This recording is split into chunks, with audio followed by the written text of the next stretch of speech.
बिना मेहनत के तक तो ताल में होते, बिना मेहनत के तक तो ताल में होते। ढूंढ लेते हैं जुगनू अंधेरे में भी मंजिल, ढूंढ लेते हैं जुगनू अंधेरे में भी मंजिल, क्योंकि वे किसी बाहरी रोशनी के मोहताज में होते, वे स्वयं प्रकाशित होते। धन्यवाद। तो फ्रेंड्स, एक व्यक्ति है जिसके शरीर में स्वच्छ रक्त संचार हो रहा है, जिसके चौड़े कंधे हैं, सुंदर मजबूत 2 हाथ है, जिसका वजन भी अच्छा है, जो सभी अंगों से युक्त तथा शरीर से चुस्त मस्त है। ऐसा व्यक्ति अगर दूसरों से सहायता मांगता है तो आप उसे क्या करेंगे, उसके बारे में क्या सोचेंगे? अवश्य वह सर्वांग संपन्न होकर भी अपंग कहलाएगा। आप ऐसे अपंग मत बनिए, आप सामर्थ्यवान बनकर दिखाइए। आप ऐसे बनकर दिखाइए कि लोग आपसे सहायता पाने की चेष्टा करें। क्या आपको पता है कि आप जिन लोगों को जानते हैं उनमें बहुत से ऐसे हैं जिन्हें किसी दूसरों से सहायता की प्रतीक्षा है। सही बात तो यह है कि उनमें से बहुत से लोगों को इस बात का भी पता नहीं कि उन्हें जो सहायता चाहिए वो कहां से मिलने वाली है।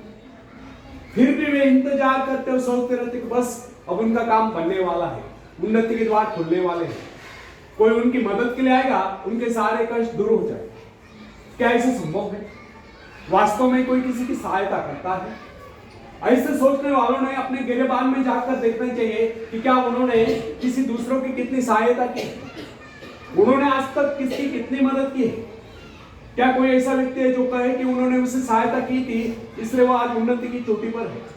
फ्रेंड्स, यदि आपने या उन्होंने किसी दूसरों की सहायता नहीं की तो फिर किसी दूसरों से सहायता की प्रतीक्षा करो। ऐसे लोग केवल अपने भूल के कारण आगे बढ़ने से रोक जाते हैं। हर इंसान को चाहिए कि वह केवल अपने सहारे आगे बढ़े, लौटने के रास्ते से मुंह फेर कर बिना किसी के सहारे आगे बढ़ता चाहिए। आत्मनिर्भरता से तो मनुष्य शक्तियां विराट रूप धारण करके प्रकट होती है। आत्मविश्वास ही सफलता की नींव है। इसी आत्मविश्वास के सहारे हम दूसरों की सहायता करने में सफल हो सकते हैं। फ्रेंड्स, एक बहुत बड़े प्रबंधक का एडमिनिस्ट्रेटर का कहना है, मैं अपने बेटे को ऐसी कंपनी में नियुक्त करना चाहता हूं जहां उसे कठिनाइयों का सामना करना पड़े, क्योंकि इससे उसकी सहन शक्ति और कुशलता विकसित होती है। यदि मैं उसे अपने कंपनी में रखूंगा तो वह मेरे भरोसे बैठा रहेगा, हर निर्णय के लिए वो मेरा मुंह ताकता रहेगा, उसमें ठहरे हुए पानी की तरह सड़ाल उत्पन्न होगी। आप सभी जानते हैं, ठहरे हुए पानी पर मच्छर गुनगुनाते हैं तो बहते हुए पानी पर राजस तरते हैं। कितने सुंदर विचार थे उस व्यक्ति के। अगर हर माँ बाप अपने पुत्र या पौत्री के लिए इस प्रकार के उच्च विचार रखते हैं तो वे अवश्य उनके भाग्य विधाता बन जाएंगे। जो माँ बाप अपने बेटों या बेटियों को अधिक लाड प्यार से बिगाड़ देते हैं कि बच्चा जब चाहे स्कूल जाए, जब चाहे कॉलेज जाए, जब चाहे छुट्टी कर ले, जब चाहे काम पर जाए, जब चाहे छुट्टी कर ले, तो ऐसे बच्चे भविष्य में कुछ नहीं कर पाते, उनका तो भविष्य नष्ट होगा। अपनी शक्ति पर स्वयं ही भरोसा करना पड़ता है। अपने कार्य स्वयं करने वाले सफल होते हैं। इसी से मानव के चरित्र का निर्माण होता है। जिन बच्चों को यह पता हो जाता है कि वे अपने माँ बाप के सहारे जीवित रह सकते हैं, वे अपने बल पर कोई भी कार्य समर्थ होकर भी कर नहीं पाते, वे वैसी कोशिश भी नहीं करते। जबकि उन्हें समझना चाहिए माँ बाप तो सदा के लिए उनके आश्रयदाता नहीं बन पाएंगे। एक दिन तो ऐसा आने वाला है जब उन्हें अलग अलग जीवन बिताना ही पड़ेगा। तब ऐसे लोगों को भयंकर मुश्किलों का सामना करना पड़ता है। इसलिए फ्रेंड्स, यदि आरंभ से ही अपने कार्य स्वयं करने की आदत डाली जाए तो यह आदत आपके भविष्य के लिए बहुत ही लाभकारी सिद्ध होगी। जब चाहे शक्ति के सहारे आप जमीन पर पांव टिका कर आगे बढ़ सकते हैं। सफल वही होता है जो अपनी शक्ति पर भरोसा करता है। अपने काम स्वयं करने वाले सफल होते हैं। दूसरों के सहारे आगे बढ़ने वाले अक्सर भंवर में फंस जाया करते हैं। फ्रेंड्स, जिस नाव की पतवार आपके हाथ में नहीं, वह नाव आपको पार करा दे, इस बात की क्या गारंटी? आपका जीवन तो उसके हाथ में है जिसके हाथ में नाव की पतवार हो। वह चाहे तो आपको डुबो दे, चाहे पार करा दे।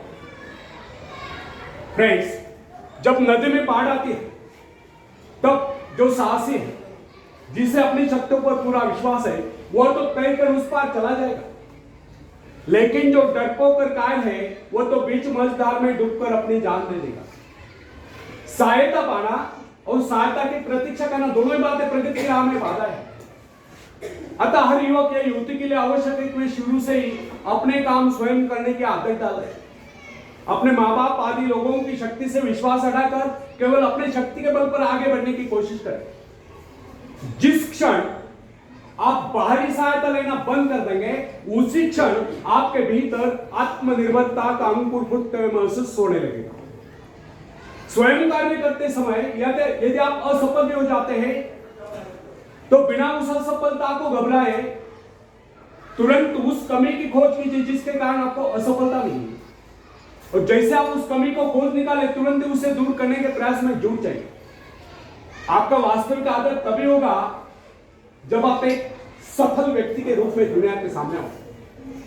मगर यदि आप एक व्यक्ति के बाद दूसरे व्यक्ति के आगे हाथ फैलाना शुरू कर देंगे, तो लोग आपको ममता या भिखारी कहेंगे। अतः आप यह प्रण कर लें कि आपको केवल अपने भरोसे ही जीना है, ना कि किसी की दया पर। क्योंकि बाहरी सहायता किसी वक्त में वरदान सिद्ध होती है, अधिकतर समय अभिशाप ही सिद्ध होती है। फ्रेंड्स, बाहरी सहायता मनुष्य की काम करने की गति को मंद कर शरीर में सुस्ती ला देती है। आप ऐसे लोगों से मत कीजिए जो आपको जीवन में आगे बढ़ने की प्रेरणा दे। कुछ लोग एक बाजू या एक पाव वाले होते हैं, फिर भी वे अपनी लगन, अपनी मेहनत से अपनी जीविका चलाते हैं। फिर तो आप तो हट्टे कट्टे फिर आगे बढ़ने की कोशिश आप क्यों कर सकते? मैं एक ऐसे व्यक्ति को जानता हूं जिसका एक पैर किसी रेल दुर्घटना में कट गया था।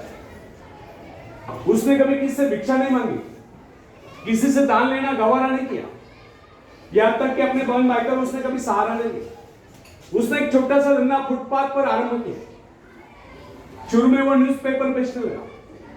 2 पैसे बचाकर उसने वजन तौलने की मशीन खरीदी, उस पर अपना पेट पालने लगा।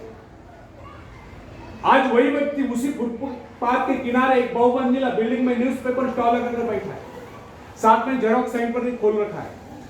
सुना है आजकल वो मोबाइल शॉपिंग भी चला रहा है। वो स्वाभिमानी था, किसी से मदद लेना अपना अपमान समझता था।